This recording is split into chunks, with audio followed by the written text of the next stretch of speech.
Okay, good morning, student.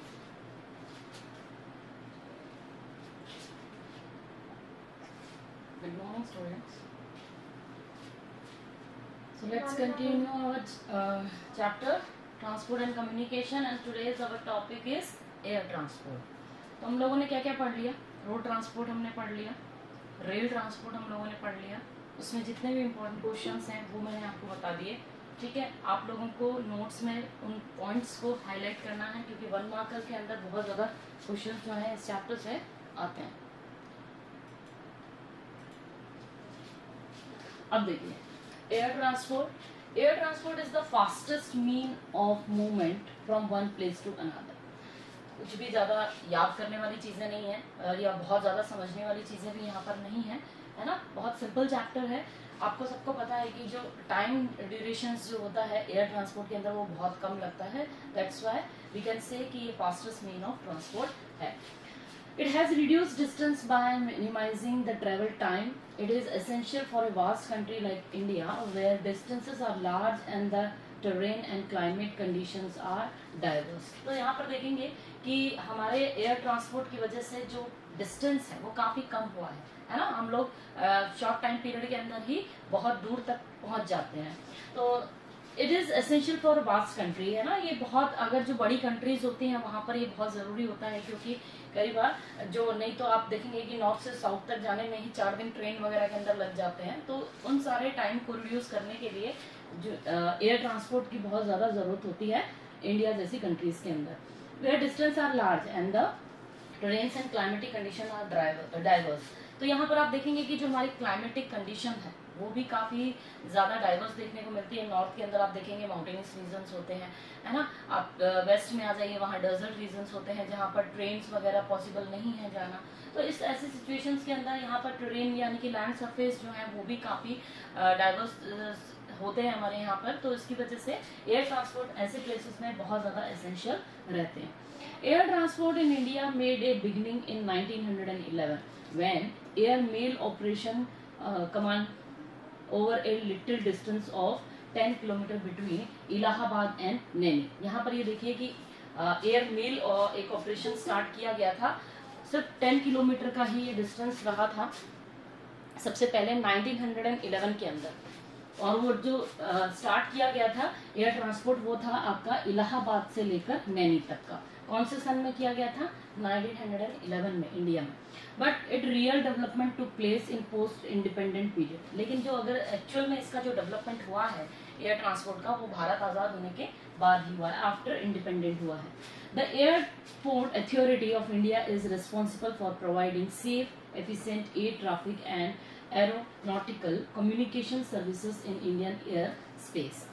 अब देखिए जो हमारी इंडिया के अंदर जो है द एयरपोर्ट अथॉरिटी, यही रिस्पॉन्सिबल होती है जितने भी हमारे कम्युनिकेशन सर्विसेज वगैरह जो दिए जाते हैं वो सारी चीज़ें जो प्रोवाइड करवाती है. और इस अथॉरिटी जो है ये 25 एयरपोर्ट्स को मैनेज करती है और सारी सर्विसेज वगैरह प्रोवाइड करवाती है. तो यहाँ पर आपको ध्यान में रखना है कि कौन है द एयरपोर्ट अथॉरिटी. ठीक है, ये चीज़ आपको ध्यान रखनी है. इसके बाद हम देखेंगे air transport in India is manage by air India. Air transport जो है इंडिया का किसके थ्रू मैनेज किया जाता है? एयर इंडिया के. Now many private companies have also started passenger services. आप देखेंगे कि एयर इंडिया जो है अब इतना ज़्यादा नहीं रहा है ना. तो इसके अलावा भी बहुत सारे प्राइवेट कंपनीज हैं जिन्होंने अपनी जो सर्विस है वो प्रोवाइड करवा रही है. Air India provide international air services for both passengers and cargo traffic. Air India जो है वो इंटरनेशनल एयर सर्विसेज यानी कि पैसेंजर और कार्गो दोनों को ही ट्रांसपोर्ट करने के अंदर काम में आती है, सर्विस प्रोवाइड करवाती है. It connects all the continents of the world through it's services. और सारे के सारे जितने भी कॉन्टिनेंट्स है, सिर्फ इंटरनेशनल की बात नहीं, नेशनल की बात नहीं हो रही है, ये सारे के सारे इंटरनेशनल सर्विसेज जो है वो प्रोवाइड करवाती है. वहाँ पर लोगों को ले जाना लाना और जो ट्रांसपोर्ट है यानी कि जो कार्गो वगैरह या गुड्स की अगर हम बात करें तो वो भी ट्रांसपोर्ट यहाँ से की जाती है, उसकी सर्विस भी ये प्रोवाइड करवाती है. Some private companies have also started operation for foreign countries. और कई ऐसी प्राइवेट कंपनीज भी हैं जिन्होंने फॉरेन कंट्रीज के लिए भी अपनी सर्विसेज जो हैं वो प्रोवाइड कराना स्टार्ट किया है. अब यहाँ पर देखेंगे इंडियन एयरलाइंस की कुछ हिस्ट्री है कि 1911 से ये स्टार्ट किया गया था, लॉन्च किया गया था in between Allahabad to Naini. और ये सारे जो पॉइंट्स हैं वो आप लोग एक बार पढ़ लीजिएगा, इतना ज़्यादा एग्जाम पॉइंट ऑफ व्यू से इतना इम्पोर्टेंट नहीं है, बट फिर भी आपको पता होना चाहिए कि कब कौन कौन सी कंपनीज जो है वो आई हैं।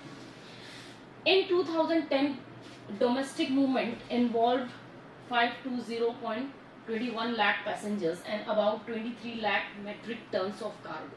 देखिए 2010 की, अभी मैंने जैसे कि आपको बताया कि बुक के अंदर काफी पुराना डेटा दे रखा है ना, तो अब जो दे रखा है उसी में से क्वेश्चंस आएंगे, तो आप लोगों को ज्यादा परेशान होने की जरूरत नहीं है। 2010 की अगर हम बात करें तो डोमेस्टिक मूवमेंट जो है हमारा 520.21 लाख पैसेंजर्स जो थे वो यहाँ से मूव ऑन किए गए थे and about 23 lakh metric tons जो कार्गो है वो यहाँ से, जो यानी कि आप गुड्स की बात कर रही हूँ मैं यहाँ पर, है ना, गुड्स, उनको यहाँ से मूव करवाया गया था। Pawan Hans is the helicopter service operating in hilly areas and is widely used by tourist in north eastern sectors. देखिए नॉर्थ ईस्टर्न सेक्टर की अगर हम बात करें तो वहां पर काफी माउंटेनियस रीजन्स है, हिली रीजन्स है, तो वहां पर पवन हंस, है ना, पवन हंस हेलीकॉप्टर सर्विसेज दिलवाई जाती है और यहाँ पर हम लोगों को टूरिस्ट वगैरह जो है वो इसी सर्विस के थ्रू वहां पर अपना अट्रैक्ट होते हैं लोग, अपने जितना भी वहां पर सर्च करना है या घूमना वगैरह है तो वो सारा इसी सर्विसेज के थ्रू करवाया जाता है। इन additional Pawan Hans limited mainly provide helicopter services to petroleum sector and for tourism. Pawan Hans limited जो है ये जो हेलीकॉप्टर सर्विसेज है ये पेट्रोलियम सेक्टर्स में भी काफी ज्यादा अपना कंट्रीब्यूट करती है। टूरिज्म तो करती है, इसके अलावा पेट्रोलियम सेक्टर के अंदर भी अपना कंट्रीब्यूशन देती है। यहाँ की आपको पता है कि वहां पर पेट्रोल जो है वो निकाला जाता है, मैंने आपको बताया था सिक्किम के अंदर, अभी और आपको बताएंगे। ऑयल एंड गैस पाइपलाइंस की बात कर लेते हैं। तो ऑयल एंड गैस पाइपलाइंस की अगर हम बात करें तो आपको मैंने अभी बताया है कि इतनी टेक्नोलॉजी डेवलप नहीं हुई है कि इसके अंदर सॉलिड मटेरियल या ह्यूमन बीइंग जैसे जो लोग हैं वो इससे ट्रैवल कर सके। गैस पाइपलाइंस जो है इससे सिर्फ लिक्विड एंड गैसेस वगैरह ही यहाँ से ट्रांसपोर्ट करवाया जाता है। Pipelines are the most convenient and efficient mode of transporting liquids and gases over long distances. ठीक है, लॉन्ग डिस्टेंसेस जो यहाँ से आप देखेंगे गैसेस है या ऑयल है या वाटर है, ये सारी चीजें जो है वो लॉन्ग डिस्टेंसेस में पाइपलाइंस के थ्रू ही ट्रांसपोर्ट करवाई जाती है। Even solids can also be transported by pipelines after converting them into slurry. देखिए सॉलिड मटेरियल्स को भी यहाँ से ट्रांसपोर्ट किया जाता है लेकिन उनको स्लरी फॉर्म में कर दिया जाता है। स्लरी फॉर्म का क्या मतलब होता है, जो सेमी लिक्विड होता है उस फॉर्म के अंदर सॉलिड मटेरियल्स को कन्वर्ट करके और वहां से ट्रांसपोर्टिंग करवाई जाती है। Oil India limited under the administrative setup of the ministry of petroleum and natural gases engaged in the exploration, prediction and transportation। अब देखिए ऑयल इंडिया लिमिटेड की अगर हम बात करें तो वो आपकी इसके अंदर क्या आता है, आपके administrative setup the ministry of petroleum, यहाँ पर मिनिस्ट्री ऑफ जो पेट्रोलियम है, नेचुरल गैस है, ये सारे के सारे इसी के अंडर में आते हैं।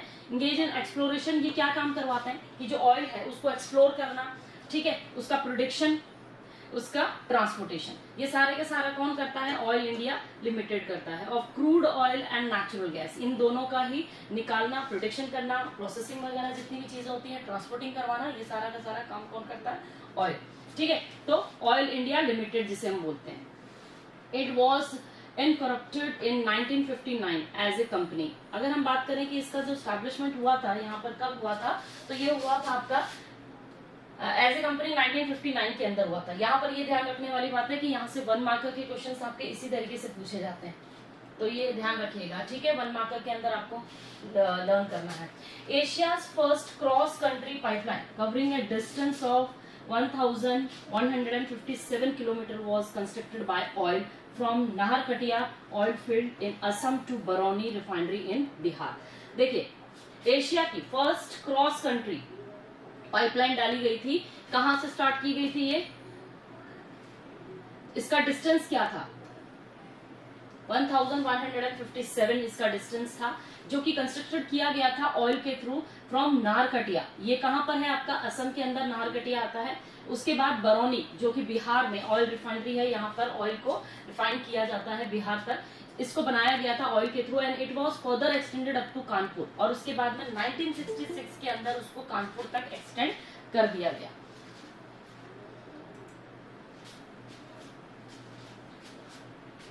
Another extensive network of pipeline has been constructed in the western region of India, of which Ankleshwar कोयली। अब देखिए, अब इसके अलावा भी ये पाइपलाइन तो है ही है, आपको पता है कि जो एशिया की फर्स्ट क्रॉस कंट्री पाइपलाइन जो है डाली गई थी 1157 किलोमीटर नारकटिया से लेकर बरौनी तक, ठीक है। उसके बाद उसको एक्सटेंड कर दिया गया कानपुर तक 1966 के अंदर। उसके अलावा भी कुछ पाइपलाइंस डाली गई हैं, क्या क्या प्रोजेक्ट्स हैं वो देख लीजिए। Ankleshwar Koyali, Mumbai High Koyali, Hazira Vijaipur Jagdishpur, and most important ये सारे के सारे जो हैं पाइपलाइंस, ये काफी इंपॉर्टेंट है, ध्यान रखिएगा, इनके नाम आपसे पूछे जा सकते हैं। Recently a 1256 kilometre long pipeline connecting Salaya, जो कि गुजरात से शुरू होती है, with Mathura UP has been constructed. ये एक नई, अभी जो नई पाइपलाइन डाली गई है, इसका क्या नाम है, ध्यान रखिएगा, किसको किससे कनेक्ट कर रही है।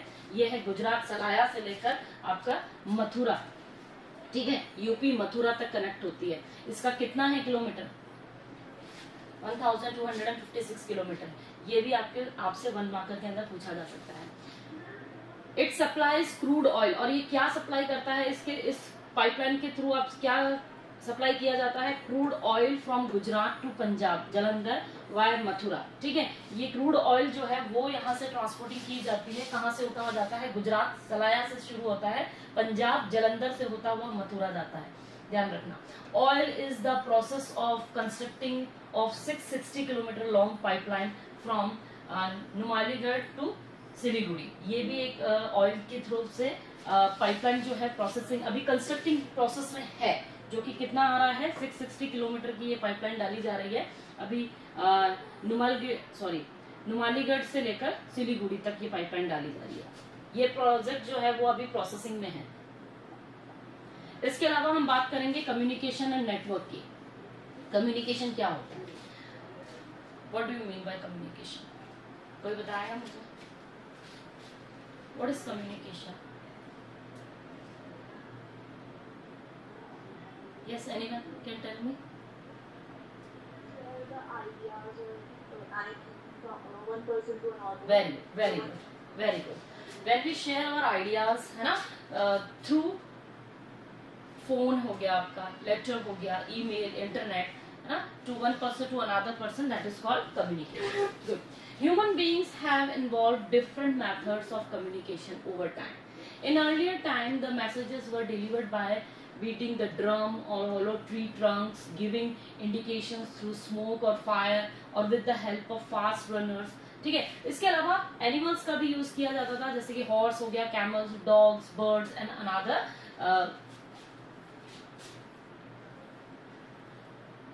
एनिमल्स, ठीक है। तो यहाँ पर आप देखेंगे कि अर्लियर टाइम के अंदर आप जो मैसेजेस है, डिफरेंट टाइम पीरियड के अंदर मैसेजेस, ऐसा नहीं है कि पहले के टाइम पे कोई मैसेजेस नहीं दिए जाते, मैसेजेस दिए जाते थे। आप लोगों ने देखा होगा, मूवीज वगैरह के अंदर भी देखा होगा कि एनिमल्स का यूज किया जाता था, फायर का यूज किया जाता था, है ना, और या ड्रम, अगर किसी गांव के अंदर आपको कोई भी मैसेज अगर डिलीवर करना होता था तो वो ड्रम बजाकर लोगों को बुलाकर अपने मैसेजेस को पास आउट करते थे, ठीक है, तो डिलीवर करते थे। ये सारे जो मोड थे प्रीवियस टाइम पे लोगों को बताने के लिए, अपने मैसेजेस को सेंड करने के लिए। और इसके अलावा वो लोग किसका यूज करते थे, हॉर्सेस, एनिमल्स का भी यूज करते थे, जैसे कि हॉर्स हो गया, कैमल हो गया, डॉग्स हो गया, बर्ड हो गया, है ना, पीजन का बहुत यूज किया जाता था। तो इसके अलावा फास्ट रनर्स भी होते थे, कई ऐसे लोग होते थे जो बहुत ज्यादा तेज भागते थे, तो उनको भी मैसेज डिलीवर करने के लिए यूज में लिया जाता था। Initially the means of communication were also the mean of transportation. देखिए, मीन ऑफ कम्युनिकेशन ही मीन ऑफ ट्रांसपोर्टेशन भी होता था प्रीवियस टाइम पे। इन्वेंशन ऑफ पोस्ट ऑफिस, जैसे ही इन्वेंशन हुआ किसका, पोस्ट ऑफिस का, टेलीग्राफ का, प्रिंटिंग प्रेस का, telephone, satellites etcetera, has made the communication much faster and easier. तो इनकी वजह से क्या होने लग गया, कम्युनिकेशन जो है वो काफी ज्यादा फास्ट होने लग गया था और इजी भी हो गया। Development in the field of science and technology has significantly contributed in bringing about revolution in the field of communication. देखिए, टेक्नोलॉजी का डेवलपमेंट जब हुआ, टेक्नोलॉजी जब डेवलप हुई, तो आप देखेंगे कि एक कम्युनिकेशन के अंदर एक रिवॉल्यूशन आ गया। रिवॉल्यूशन इन द सेंस से आप क्या समझते हैं, क्रांति आ गई। आपने देखा है कि क्यों, कितनी जल्दी जो चीजें हैं वो डिलीवर कर दी जाती है, मैसेजेस हो गया, या आप देखेंगे जो ट्रांजैक्शन है, मनी ट्रांजैक्शन है, वो भी काफी ज्यादा फास्ट हो गया, तो एवरीथिंग इज, है ना, बहुत इजी हो गया। तो इसकी वजह से आप ये कह सकते हैं कि यहाँ पर कम्युनिकेशन के अंदर काफी ज्यादा रिवॉल्यूशन जो है वो आ गया। People use different mode of communication to convey the messages. लोग बहुत सारे मोड्स का यूज करते हैं अपने मैसेजेस को डिलीवर करने के लिए। On the basis of scale and quality the mode of communication can be divided into following categories. तो देखिए स्केल और क्वालिटी के बेसिस पे हम जो कम्युनिकेशन के मोड है उनको डिफरेंट डिफरेंट कैटेगरीज में डिवाइड करते हैं। मेन 2 कैटेगरीज होती हैं, personal communication and mass communication. Personal communication के अंदर क्या क्या आते हैं, लेटर्स आ गया, telephone, telegraph, fax, email, internet, है ना, these are the mode of personal communication. तो यहाँ पर क्या होता है, personal communication in the sense कि one person to another person ही कम्युनिकेशन होता है। मास कम्युनिकेशन जब एक पर्सन हजारों लोगों को साथ में एक साथ जो है न्यूज बताई जाती है तो उसे हम मास कम्युनिकेशन कहते हैं। क्या क्या सोर्सेस हैं इसके, radio, television, cinema, satellite, newspaper, magazine, books, public meeting, seminar and conferences. तो ये सारे के सारे मोड क्या हैं आपके, मास कम्युनिकेशन के हैं। यहाँ पर आपको एग्जांपल्स पूछे जा सकते हैं। Now will talk about personal communication system. इसमें ज्यादा कुछ है नहीं क्वेश्चन आने के लिए। पर्सनल कम्युनिकेशन क्या है, among all the personal communication system internet is the most effective and advance one. तो आप लोगों को पता है कि आज के टाइम पर, प्रेजेंट टाइम के अंदर जो कम्युनिकेशन है पर्सनल, इंटरनेट सबसे ज्यादा इफेक्टिव है ना, एडवांस है। It is widely use in urban areas. और इसके अलावा ये सिर्फ ज्यादातर जो है इंटरनेट है वो, वैसे तो रूरल एरियाज में भी आजकल कहीं कमी नहीं है, इंटरनेट यूज होता है, लेकिन अर्बन एरियाज में ज्यादा होता है, क्योंकि रूरल एरियाज के अंदर काफी जगह पर आप देखेंगे इंटरनेट जो सुविधा है वो नहीं मिल पा रही है लोगों को। It enables the user to establish direct contact through email and to get access to the world of knowledge and information. तो आप देखेंगे कि जब से ईमेल आया है या जब से इंटरनेट आया है, आप वर्ल्ड में कोई भी नॉलेज हो, वो कोई भी इंफॉर्मेशन वो आप तक पहुंच जाती है और आप भी दे सकते हैं। It is increasingly used for e-commerce and carrying out money transactions। तो यहाँ पर आप देखेंगे कि जो इंटरनेट है उसको हम लोग क्या, किसके लिए, ई कॉमर्स के थ्रू आप क्या करते हैं, मनी ट्रांजेक्शन जो है वो भी यहाँ पे कर सकते हैं easily. The internet is like a huge central warehouse of data with detailed information on various items. The network through internet and email provide an efficient access to information at a comparatively low cost। आप देखेंगे कि आपने देखा है कि जो central ware house कहा जाता है डेटास का, है ना, यहाँ पर काफी ज्यादा डेटास मिलते हैं आपको, डिटेल इंफॉर्मेशन मिलती हैं वेरियस आइटम्स की। आपको कोई भी सर्च करना हो, कुछ भी सर्च करना हो, उसकी डिटेल डिस्क्रिप्शन आपके सामने आ जाती है। जो नेटवर्क है through internet email provide an efficient access to information to a comparatively low cost. और आप देखेंगे कि पहले के टाइम पर जो डेटा हुआ करता था 1 GB का, वो पूरे महीने चला करता था, है ना। आजकल की अगर हम बात करें तो एक ही दिन में खत्म हो जाता है, होता नहीं होता। और लेकिन आपने देखा कि पहले 1 GB भी बहुत महंगा आया करता था, और आज के टाइम पर आप देखते हैं कि काफी जो कॉस्ट है इसकी वो कम कर दी गई है ना। It enable us with the basic facilities of direct communication. Basic facilities देती हैं डायरेक्ट कम्युनिकेशन की। इसके अलावा हम बात करते हैं मास कम्युनिकेशन का। मास कम्युनिकेशन के क्या क्या सोर्सेस होते हैं, रेडियो हो गया, टेलीविजन हो गया, सैटेलाइट्स हो गया, ठीक है, ये सारे के सारे क्या है, मास कम्युनिकेशन के सोर्सेस हैं। तो एक एक करके हम लोग इनको देख लेते हैं। रेडियो, सबसे पहले आता है radio. Radio broadcasting started in India in 1923 by radio club Bombay. देखिए, रेडियो क्लब बॉम्बे के थ्रू 1923 के अंदर किसको स्टार्ट किया गया था, रेडियो को लाया गया था। Since then it gain immense popularity and change the social culture life of people. और इसकी वजह से काफी ज्यादा आपने देखा होगा रेडियो जो था काफी पॉपुलर था, और उसकी वजह से लोगों के कल्चर लाइफ के अंदर काफी ज्यादा चेंजेस आए थे। Within no time it made a place in every houses. देखो, बहुत कम समय के अंदर लोगों के हर घर के अंदर, पुराने जितने भी लोग हैं वहां पर पहले टीवी नहीं हुआ करती थी, रेडियो हुआ करता था, है ना। और ये बहुत जल्दी जो है इसकी पॉपुलैरिटी बढ़ गई थी, तो हर घर के अंदर आपको रेडियो देखने को मिलता था in a country. Government took this opportunity and brought this popular mode of communication under its control in 1930 under the Indian broadcasting system. देखिए अंडर ब्रॉडकास्टिंग सिस्टम इंडिया ने जो है इस कम्युनिकेशन सिस्टम को पूरा अपने कंट्रोल में किया था इन 1930 में, ठीक है।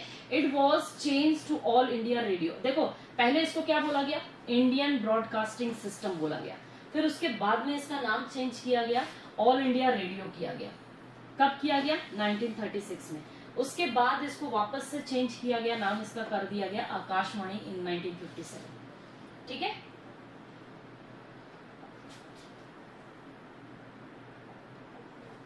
All India radio broadcast a variety of programmes related to information, education, entertainment, ठीक है। तो यहाँ पर आप देखेंगे कि जो ऑल इंडिया रेडियो ब्रॉडकास्टिंग थी इसकी काफी सारी वेराइटीज जो है वो शो किया जाता था, इन द सेंस कि प्रोग्राम्स जो है वो शो किए जाते थे, रिलेटेड इंफॉर्मेशन के रिलेटेड होते थे, एजुकेशन से रिलेटेड होते थे, एंटरटेनमेंट से रिलेटेड जो है इंफॉर्मेशन लोगों को बताई जाती थी, ठीक है।